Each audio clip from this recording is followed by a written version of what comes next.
Both the Vega 56 and 5500 XT are some of AMD's most underrated graphics cards, and today I'm going to put them up against each other to find out which one is performing better at 1080p in 2023. Originally I was planning to test the 5500 XT against an 8GB RX 580, but the one I had decided it didn't want to be a graphics card anymore, and long story short, it won't even boot when it's installed into a system. Because of this, I decided to test the Vega 56 instead, but I think this will still make for a good GPU comparison video. Specs wise, the only thing that the Vega 56 and 5500 XT have in common is their 8GB of VRAM. Other than that, they couldn't be further apart. That is because the Vega 56 has more cores and more memory bandwidth thanks to its HBM2 memory.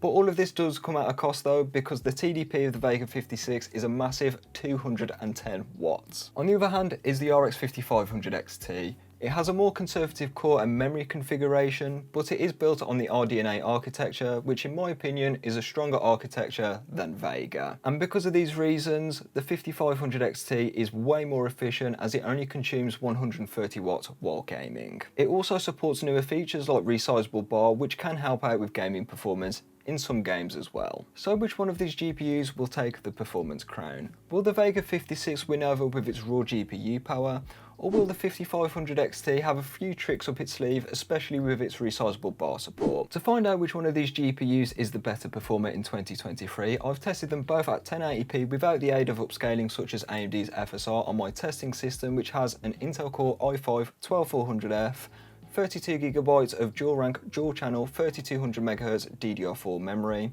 an MSI B660-A Pro motherboard, and a Sabrent 1TB NVMe Gen 3 SSD. All of the specs for this system and my editing PC behind me are linked below with Amazon affiliate links. I do make a commission from these, but it's at no extra cost to you, and it does help out the channel. And lastly, I've done some tweaking to both of these graphics cards where I've overclocked the memory, and I've also maxed out the power sliders on both of them. Also, I've enabled resizable bar on the 5500 XT as it supports it, so I may as well enable it as that's an extra feature that that graphics card has. So, let's see how both these graphics cards get on in 2023. Kicking off the benchmark today with Call of Duty Modern Warfare 2. Here I set it to the basic preset, and as both these graphics cards have 8GB of VRAM, I think it's fair to set the textures to high so the game just looks quite a bit better. On average, the 5500 XT got 108 FPS with a 1% low of 68 FPS. Switching up to the Vega 56 sees an improvement of plus 22% with the average frame rates going up to 132 FPS, and the 1% lows also see an improvement going up to 89 FPS, which is an extra 21 FPS for the 1% low there. So I can confirm the Vega 56 is a much better performer in Call of Duty Modern Warfare 2. It runs better and it just runs smoother as well, so the Vega 56 is the GPU for Modern Warfare 2. Next game up is Cyberpunk 2077, and this is probably the complete opposite of Call of Duty Modern Warfare 2. That is because with the 5500 XT, it got 91 FPS on average with a 1% low of 76, which I think is not bad performance in my opinion. Switching up to the Vega 56 sees a reduction of 22% with the average frame rate going down to 71, and the 1% lows went down to 51 FPS. I think this is just down to driver optimizations, as older graphics cards just do not run well in Cyberpunk at all, particularly the Vega 56 for some reason. I suspect this is down to either game optimizations or driver optimizations, but if you want to play Cyberpunk 2077, the 5500 XT is definitely the GPU you should look at out of both of these graphics cards. Fortnite is up next as it is still insanely popular, and here I've set it to the DirectX 12 API with low settings, but I've kept the textures and the view distance on high. These are my competitive settings for this game, and I think it blends a bit of visual fidelity with quite a lot of performance as well. And that's true today because on average the 5500 XT got 194 FPS with a 1% low of 125. In my opinion, this is very playable, especially as Fortnite is prone to stuttering quite a bit. Switching up to the Vega 56, and this sees an improvement with the average frame rate of 6%, going up to 206 FPS on average. The 1% low also improved by quite a bit as well, getting 147 FPS there, so the game ran a bit smoother on the Vega 56, but if you had both these graphics cards running side by side and they weren't labelled, I don't think you'd be able to tell which one is which, so the 5500 XT might be a better bet here as it uses less power. Just like Cyberpunk, Red Dead Redemption threw out a really weird result today. That is because the 5500 XT beats the Vega 56 here. Setting it to the middle balanced preset, which is probably one of the better presets in the game if I'm honest. It still gives you ultra texture, so the game still looks very good on this preset. Even so, on average, the 5500 XT got 81 FPS with a 1% low of 68 FPS. I think this is great performance and you could get away with tweaking some settings to get more visual fidelity here. Switching up to the Vega 56, and this is a reduction of 11% with the average frame rates going down to 72 FPS with a 1% low of 53. So the 5500 XT is just a better graphics card here, and it is certainly the one I'd recommend for this title. Setting F123 to the high preset sees a swing back in favour of the Vega 56, and this is because the 5500 XT got 80 FPS on average with a 1% low of 69. Nice. However, that is decent performance with the 5500 XT though, very smooth. Although the Vega 56 sees an improvement of 20% with the average frame rate, going up to 96 FPS on average with a 1% low of 79 FPS. So the Vega card is the better GPU for F123. The next game up is Starfield, and this is the most intensive game today. I've also improved my testing methodology in this game, so I'm testing in a new area now, which is a bit more intensive, so it sort of shows the worst case scenario for this game. Even so, on average, the 5500 XT got 41 FPS, with a 1% low of 31 FPS. The Vega 56 sees an improvement of 17 FPS with the average frame rates going up to 48 FPS, with a 1% low of 37. So, yeah, the Vega 56 is a better card in this game, especially on the low preset with no FSR, so the Vega is going to be doing a better job in Starfield. Out of the games I'm specifically taking a look at today, The Witcher 3 sees the Vega 56 have the biggest performance delta over the 5500 XT. Setting it to the high preset here, but I've manually disabled Hairworks as that's an Nvidia feature set. I don't want that skewing the result on AMD cards. However, the 5500 XT got 84 FPS on average with a 1% low of 70 FPS, which in a void isn't too bad. However, switching over to the Vega 56 sees a performance increase of 29%, which is quite big. This is because it got 108 FPS on average with a 1% low of 83 FPS. So the Vega 56 could easily get away with the Ultra preset in this game, but with the 5500 XT, it might be borderline. But either way, the Vega 56 is a really good performer in The Witcher 3.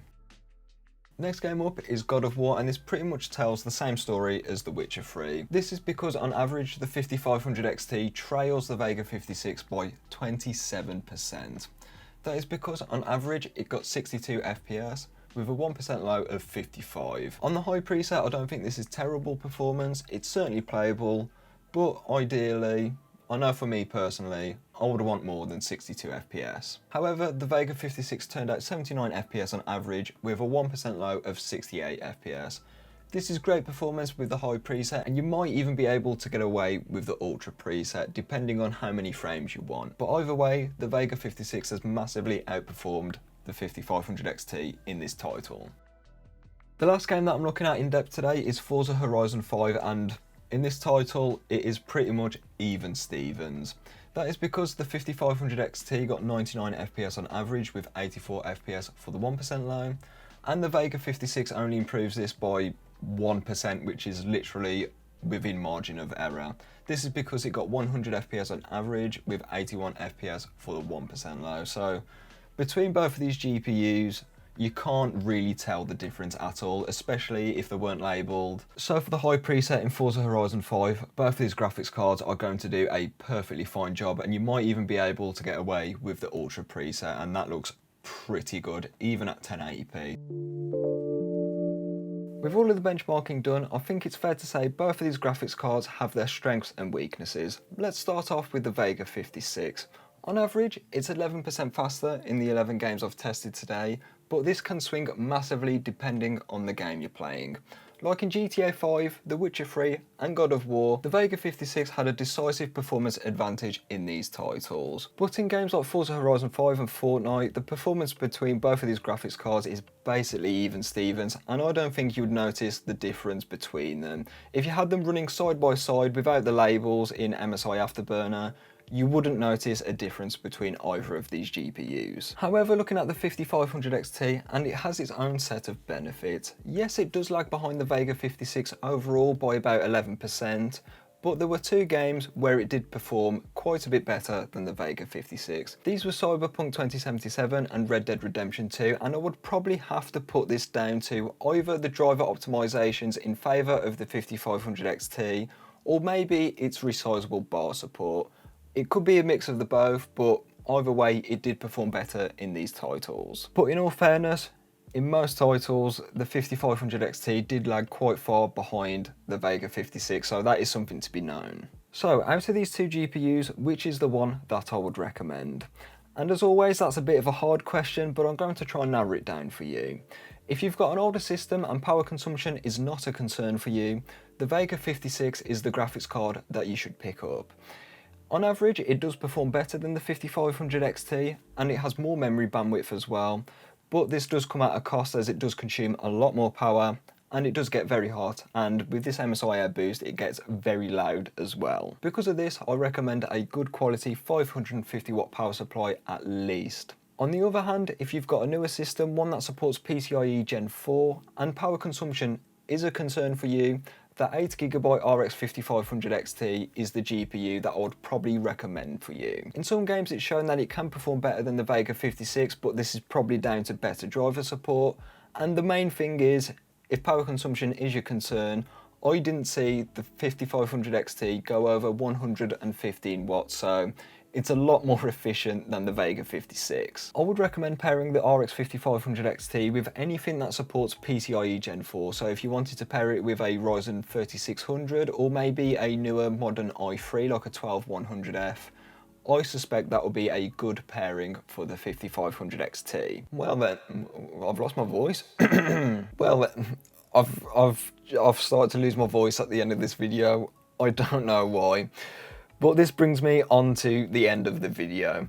Honestly, either way, you can't go wrong with either one of these graphics cards. They both have their pros and cons, but you have to make sure you've got the right graphics card for your machine and your needs.